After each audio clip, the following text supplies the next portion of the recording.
যিমানে ৰেডি হৈ নাথাকো কিয় এফালে যোৱা সময়ৰ উৎপাতটো লাগেই নহয়নে কোৰ বস্তু ক'ত থওঁ মানে ঠিকনা নাই আৰু তাতে কি হ'ল মানে কালি ৰাতিৰ পৰা যি বতাহ বৰষুণ দিছে ঘৰ দুৱাৰ বহুত লেতেৰা কৰিছে আৰু বহুত দিনৰ মূৰত দিছে অৱশ্যে ধুলিটো মাৰ যোৱাৰ কাৰণে ভালো হৈছে আৰু ইফালে আছে তাতে মোৰ আজি মিটিং সুপ্ৰভাত সকলোকে নমস্কাৰ জনাই আৰম্ভ কৰিছো আন এটি নতুন ভিডিঅ' আৰু ভিডিঅ'টোতো গম পাইছে আজি দেখিছানে বহুতে কথা কৈ থাকে নহয় আজি চাদৰ মেখেলা পিন্ধি আহিছো কিয় জানেনে আজি আমাৰ ৰাইজৰ দলৰ চতুৰ্থটো বাৰ্ষিক অধিৱেশন আছে প্ৰতিষ্ঠা দিৱস মানে সেইটো কাৰণে তালে আহি আছো আৰু আজি আমাৰ মিটিং আছে শিল্পগামত গতিকে ঘৰত মানে আমাৰ গাড়ী থাকিও গাড়ীত আহিব পৰা নাজানে এখিনি খুজ কাহি আহিছো আৰু ঠাণ্ডা যেহেতু লৰাটো আজি পুৰা আকৌ অলপ দিনৰ কাৰণে বাহিৰত যাব ডিউটিৰ খাতিৰতে আৰু মানুহজন ৰাতিপুৱাতে যায় গতিকে মোক কোনে অনানিয়া কৰিব সেইকাৰণে আৰু এতিয়া নিজে ভৰিকিটা দি পেলাই আহি আছো খুটুককে আৰু মই ভিডিঅ'টো আৰম্ভ কৰিছো 9টা বজাত আৰু যি ওচৰ চুবুৰীয়া মানুহ আছে সিহঁতক লগ্নতে তেহেতৰ মানে আকৌ ডিউটিত যাবগৈ লাগে নহয়নে আৰু মোৰ তাত মানে এইটো সময়ত গ'লে 6 মাইলত বহুত জাম পায় সেইটো কাৰণে তেহেতৰ যাবলৈ মন কৰা নাই হ'ব দে তেনেহ'লে মই নিজে খোজকাঢ়ি পেলাই সেইখিনি গৈ থাকোঁ আৰু এইকণ গ'লে টুকটুকি পামেই মানে টম দেই টম ঠাই ভেদে বেলেগ বেলেগ নাম নহয়নে গতিকে এতিয়া গৈ থাকোঁ আৰু আপোনালোকক লগ পাই থাকিম আৰু মই নিজেও পাৰো স্কুটি লৈ আহিব কিন্তু আমাৰ ঘৰৰ মানুহে মোক লৈ আহিবলৈ নিদিয়ে মানে বিশ্বাস নকৰে ক'ৰবাতবিলাক মই খুন্দিয়াই কৰি কিবা কৰিম খঙৰ ভমকত তেনেকৈ কয় কোনোবা থানাৰ পৰা বোলে তেহেঁতলৈ ফোন যাব বোলে আমুক মানুহজনী আমুক থানাতে আছে গতিকে লৈ যাওকহি বুলি আৰু সেইটো কাৰণে মোক একদম হেৰি কৰিবলৈ নিদিয়ে মানে চলাবলৈ নিদিয়ে গতিকে এতিয়া আৰু মোৰ ভৰিকেইটাই মেইন এইখিনিতে এটা মই কথা কওঁ দেই মই যে অকল ৰাইজৰ দলতে আছো সেইটো নহয় মই একদম 11 চনৰ পৰাই কৃষক মুক্তিতে আছো আৰু কৃষক মুক্তিত থকা পিছত আমাৰ শিৱসাগৰ বিধায়কে মোক হেৰিলে দিলে ৰাইজৰ দললে দিয়াৰ পিছত আকৌ কি হ'ল জানে নাই আকৌ কৃষক মুক্তি মিটিং চিটিং হ'লে মই তাতো যাব লাগে এতিয়া মানে মই কিহত আছো জানে নাৰী বাহিনীত আছো আৰু কৃষক মুক্তিত আছো ৰাইজৰ দলত আছো সেইবিলাকে আৰু গতিকে মই মানে অল এতিয়া আহিছো আকৌ ইয়াত গতিকে মানুহবিলাকে কিছুমানে কয় ঐ বাইদেউ আচলতে আপুনি আছে ক'ত মই চবতে মোক য'ত বিচাৰে মই ততেই আছো ফাইনেলি ৰিক্সা এখন লৈ ল'লো শিল্পগামলৈকে আৰু দাদাজনে কিন্তু প্ৰথম আহিছে বোলে এইফালে শিল্পগাম চিনি নাপায় মই বোলো কলাক্ষেত্ৰ চিনি পায় নে নাপায় কৈছে কলাক্ষেত্ৰ পায় কিন্তু শিল্পগাম নাপায় মানে ব'লক একেলগে লাগি আছে আহি আছে এতিয়া আমাৰ মিটিঙৰ বেনাৰ এনেকৈ আঁৰি দিছে পাইছেহি আৰু তাত বেছিকৈ ভাল লাগি আছে কিয় মানে মই আপাৰ মানুহখিনিক লগ পাম আৰু এনেকৈ মিটিং চিটিং হ'লেহে মানে সিহঁতক লগ পোৱা হয় গতিকে কাক লগ পাওঁ সকলোখিনি দেখাই আছো আহি পাই গ'লোহি শিল্পগ্ৰাম আৰু এয়া চাওক কিছু মতা মানুহ আহি পাইছেহি আপাৰৰ পৰা আৰু অখিল গগৈ ডাঙৰীয়া পতাকা উত্তোলনৰ কাৰ্যসূচীত দলৰ কেন্দ্ৰীয় নেতৃত্বক সহযোগ কৰিবৰ কাৰণে অনুৰোধ জনাইছোঁ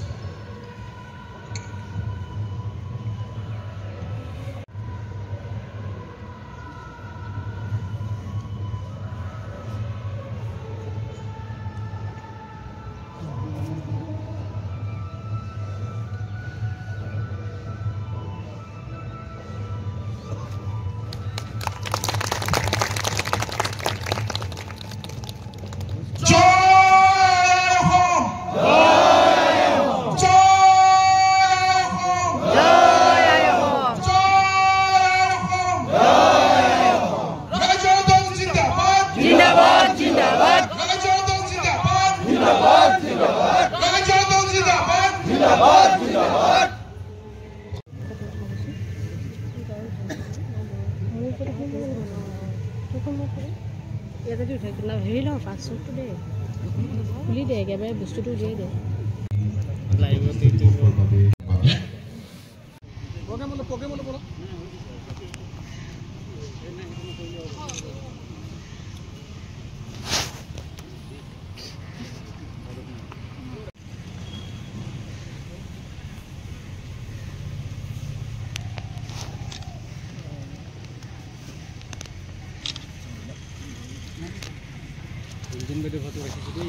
হয় নেকি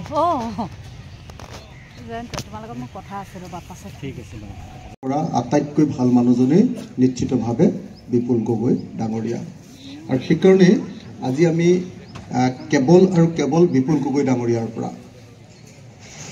হিৰণ্য বৰপাত্ৰ গোহাঁইৰ কি কৰে বিশেষকৈ বুদ্ধিজীৱী শিক্ষিত মানুহৰ মাজত বেছিভাগ মানুহে কি কৰে লাহেকে আমাৰ কাম কাজবিলাকৰ পৰা আঁতৰি দিবলৈ চেষ্টা কৰে কিন্তু মই দেখিছিলোঁ এটা বস্তু যে আটাইতকৈ জীৱনৰ আটাইতকৈ বেয়া সময়খিনিত যেতিয়া মই 1 বছৰ 8 মাহ জেলত সোমাই আছিলোঁ আটাইতকৈ বেয়া সময় আৰু আমাৰ মানে মই ব্যক্তিগত যদিও কৈ আছোঁ আচলতে আমাৰ সামাজিক জীৱনৰে আটাইতকৈ বেয়া সময় বোধহয় ভাৰতৰ স্বাধীনতাৰ পাছত ৭৫ আৰু ৭৭ এই সময়খিনিতে আমাৰ গণতন্ত্ৰ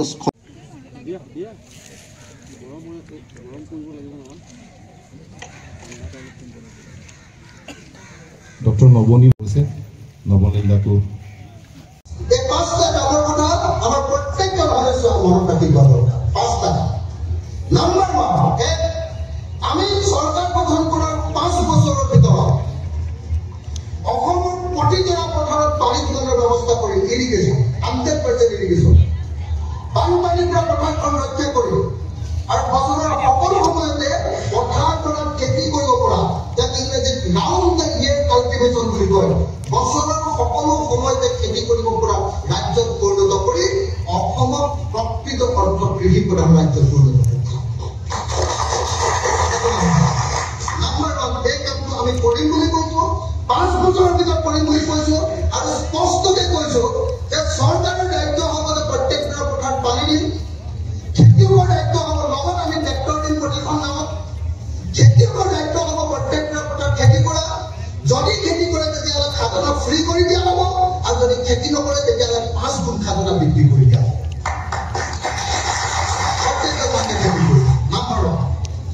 আৰু এনেকৈ আমি অসমৰ মানুহৰ ইনকাম লগে লগে খেতিৰ জৰিয়তে 3 গুণলৈ বৃদ্ধি কৰিম এতিয়া যদি 1 গুণ পায় তেতিয়া 3 গুণ 3টা খেতি কৰাৰ লগে লগে ইনকাম ডাবল নহয় ইনকাম আমি 5 বছৰৰ ভিতৰত খেতিয়কৰ ইনকাম প্ৰথমতে অকল খেতিৰ জৰিয়তে 3 গুণ কৰিম নাম্বাৰ 1 নাম্বাৰ 2 যদি আমি চৰকাৰ গঠন কৰোঁ তেতিয়াহ'লে খেতিয়কে উৎপাদন কৰা পাছতো খেতি থকাৰ পাছতো ব্লকটো খেতি নাই ব্ৰহ্মপুত্ৰ থকাৰ পাছতো কাজিৰঙা থকাৰ পাছতো শিৱসাগৰ থকাৰ পাছতো কিয় অসমৰ এজন মানুহৰ ইনকাম 1,20,000 কিয় আমাৰ কাষতে থকা ছিকিম নামৰ সৰু ৰাজ্যখন কি আছে ছিকিমত আপোনালোকে চাবলৈ যাওক গোটেইখন পাহাৰ আৰু পাহাৰৰ পৰা অকণমান মাজে মাজে বৰফ তাৰ বাহিৰেতো ছিকিমত একো নাই কিন্তু আমাৰ কি নাই আপুনি নিজে চাওক আমাৰ নিচিনা এনেকুৱা ধৰণৰ সেউজীয়া আমাৰ নিচিনা ইমান ডাঙৰ ব্ৰহ্মপুত্ৰ নদী আমাৰ নিচিনা ৱাইল্ড লাইফ আমাৰ নিচিনা হেৰিটেজ ভাৰতৰ কোনখন ৰাজ্যত আছে আমাৰ নিচিনা 97টা জাতি আৰু প্ৰত্যেকটো জাতিৰে খাদ্য অভ্যাস বেলেগ প্ৰত্যেক জাতিৰে ড্ৰেছ বেলেগ প্ৰত্যেকটো জাতিৰে কিন্তু আমি অসম বনাব পৰা সেইকাৰণে আমাৰ স্পষ্ট কথা যদি গোৱাই পৰ্যটন ৰাজ্য হিচাপে ইমান আগত যাব পাৰে ছিকিমে যদি পৰ্যটন ৰাজ্য হিচাপে ইমান আগত যাব পাৰে ৰাজ্যৰ দৰে চৰকাৰ গঠন কৰাৰ 5 বছৰৰ ভিতৰত অসমক ভাৰতৰ শ্ৰেষ্ঠ পৰ্যটন ৰাজ্যৰূপে গঢ়ি তোলা হয় ইনকাম 1,20,000 পৰা এতিয়া গোৱাৰ এই লক্ষ্যলৈ আমি ৰাজ্যখন গঠন কৰিছোঁ এই লক্ষ্যৰে আমাৰ আগুৱাই যাব খুজিছোঁ যি হ'ব ৰাণী গোহাঁই বাইদেউক আমাৰ তৰফৰ পৰা সম্বৰ্ধনা জনাব খুজিছোঁ মই সকলোকে হাত তালি বজাই ৰাণী গোহাঁই বাইদেউক সম্বৰ্ধনা জনাবলৈ অনুৰোধ জনাইছোঁ এতিয়া খুব চমু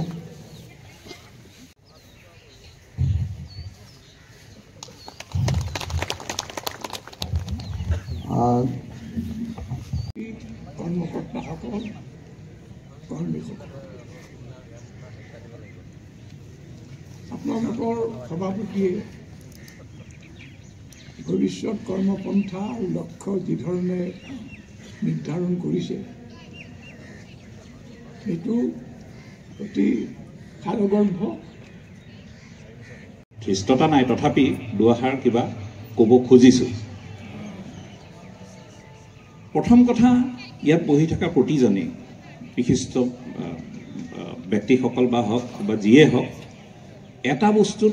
সকলো একমত যে আমাক নিষ্ঠাৰ লাগে ভাৰতীয় জনতা পাৰ্টিৰ এই স্বৈৰাচাৰী চৰকাৰৰ পৰা নিষ্ঠাৰ লাগে সেইকাৰণে আমি পানীত ডুবা মানুহৰ নিচিনা যে খেৰকুটি যি পাওঁ তাকে ধৰিছোঁ সেয়া আমি সকলোকে আমি বিৰোধী যিসকল আছে সকলোকে উৎসাহ দিবলৈ আমি যত্ন কৰিছোঁ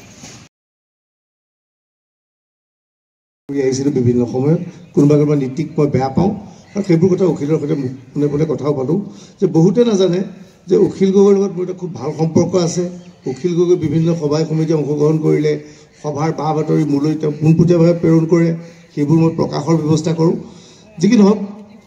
যথেষ্ট ঘাট প্ৰতিঘাতৰ মাজত অখিল গগৈৰ নেতৃত্বত ৰাইজৰ দলে 4টা বছৰ অতিক্ৰম কৰিলে অখিল গগৈ বিধায়ক হ'ল আমি টেলিভিশ্যনৰ পৰ্দাত বিধানসভাৰ মজিয়াত দেখোঁ অখিল গগৈয়ে বিভিন্ন সময়ত বিধানসভাৰ মজিয়াত অকলেই চিঞৰ বাখৰ কৰে বিষয়টো উপস্থাপন কৰিবলৈ চেষ্টা চলায় মোৰে সৌভাগ্য হৈছিল যে বিধানসভাৰ মজিয়াত শৰৎ সিঙই ভাষণ দিয়া হেমেন দাসে ভাষণ দিয়া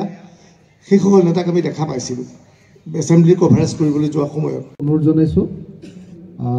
এতিয়া মানে 2 বজাৰ পৰা আমাৰ খাদ্যটো আৰম্ভ হৈছে আপোনালোকে লৈ তাৰ পৰা খাব পাৰিব কিন্তু খাই থাকোঁতে খালি মনত ৰাখিব যে এই ডিছকাশ্যনটোত সকলোৱে অংশগ্ৰহণ কৰি থাকিব খায়ো থাকিব আৰু ডিছকাশ্যনটো চলি থাকিব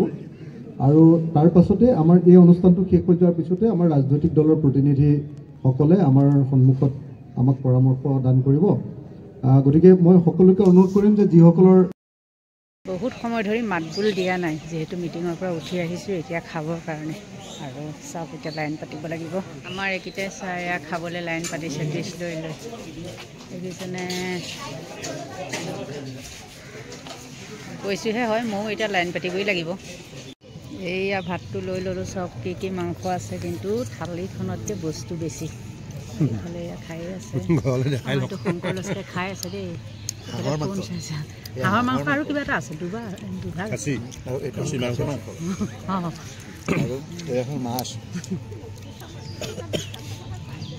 খাই লওঁ খাই কৰি লৈ এতিয়া অলপ বহিছোঁ কাৰণ মানে কি মানুহবিলাকৰ লগত কথা পাতিবলৈ কি হৈছে খোৱা জেগাই 3-4 ঠাইত কৰিছে আৰু গোটেই মানুহখিনি চেডেলি ভেডেলি হৈ গৈছে আৰু ইফালে মানে কি কলাক্ষেত্ৰ আছে ওচৰতে ন যিহেতু মিউজিকৰ চাউণ্ড আহি আছে আৰু মই মানে মুখেৰে কথাখিনি ক'ব পৰা নাই জানেনে কপিৰাইট লাগে বুলি ভয়ো লাগে আৰু ইফালে আমাৰ ষ্টুডেণ্টসকলে মত বিনিময় কৰি আছে এয়া মত বিনিময় কৰি আছে আৰু ইফালে মানুহবিলাকে খাই আছে দেখিছেনে চব মানুহ খোৱাত ব্যস্ত মই কিন্তু ইয়াত নাখালোঁ মই বেলেগ ছাইডত খালোঁগৈ গৈ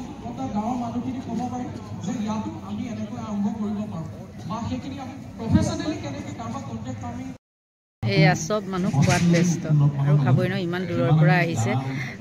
মানে ৰাতিয়ে আহিছে তেহেঁত আৰু কিছুমান মানে ৰাতিপুৱা সময়ত পাইছেহি আৰু কিছুমানে এতিয়া পাইছেহি যিবিলাকৰ গাড়ী বেয়া হৈছিলে তেওঁলোক এতিয়াহে পাইছেহি গতিকে ভোক লাগি আহিছে ভাত খোৱাত ব্যস্ত এইখিনিতে বহি মানে কপিৰাইট নালাগক বুলি আঁতৰত আহি পেলাই বহি আছেহি মিটিঙৰ পৰা ওলাই আহিলোঁ তামোল এখন খাওঁ বুলি মনে মনে যিহেতু মানে ইয়াত বহুত ঠাণ্ডা পৰিছে আৰু ঘৰতো বোলে বান্দৰ আহিছে বোৱাৰীজনীয়ে ফোন কৰি আছে মানে সেইটো কাৰণে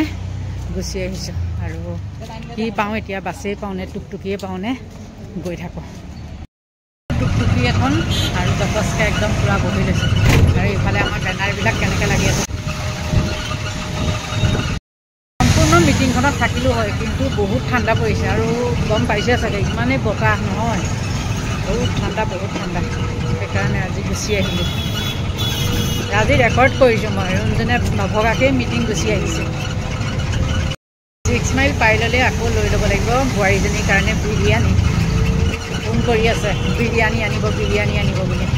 গতিকে লৈ লওঁ আৰু একদম পূৰা আকৌ গৈ থাকোঁগৈ কাৰোবাক পালেতো বাৰু গাড়ীতে যাম নহ'লে খোজকাঢ়ি যাবগৈ লাগিব জতৰ পতৰ কৰি চাদৰ মেখেলা পিন্ধি আহিছোঁ তাতে আহি পাই গ'লোহি ঘৰ আৰু ঘৰ পায়ে মুখ হাত ধুনীয়াকৈ ধুই ল'লোঁ কিয়নো যিহেতু গৈছিলোঁ ৰিক্সা আৰু টুকটুকিতহে গতিকে মুখত একদম বহুত ধূলি আৰু এনেও এফালৰ পৰা আহিলে হাত মুখখন ধুয়ে ল'ব লাগে নহয়নে আৰু তাতে বহুত ঠাণ্ডা কালি যিহেতু বৰষুণ দিছিলে সেইটো কাৰণে নেকি বহুত ঠাণ্ডা পৰিছে গতিকে দেখিছে নহয় টুপিটো লগাই লৈছোঁ আকৌ কোনেবা ভক্তসকলে বা কি কয় বোলে তই কিবা টুপি লগাই ল'লি বুলিও ক'ব পাৰে বাৰু বাদ দিয়ক তেহেঁতে যি কয় কৈ থাকক মই ডেম কেয়াৰ গতিকে সকলোকে ভগৱানে ভালে কুশলে ৰাখক আৰু এতিয়া ভিডিঅ'টো ইমানতে সামৰণি মাৰিছোঁ যিহেতু দিনটো তাতে বহি আছিলোঁ নহয়নে আৰু লেকচাৰ দিয়া কৰা ইফালে সিফালে যোৱা ইটোক মতা সিটোক মতা আৰু মানুহখিনি গোটেইখিনি এবাৰ মানে চকী টেবুলবিলাক অলপ বেলেগ ধৰণে পাৰিছে সেইটো কাৰণে ইমান কথা বতৰা পতা নহ'ল তথাপিও মানে খোৱা কৰা সময়ত কথা পাতিছোঁ আৰু খোৱা সময়তো আৰু তেনেকৈ কথা বতৰা পাতি থাকিলে ভালো নালাগে ন গতিকে সেইখিনিয়ে আৰু ভগৱানে আপোনালোকক ভালে কুশলে ৰাখক দীৰ্ঘায়ু কামনা কৰি আজিলৈ ভিডিঅ'টো ইমানতে সামৰণি মাৰিছোঁ বাই বাই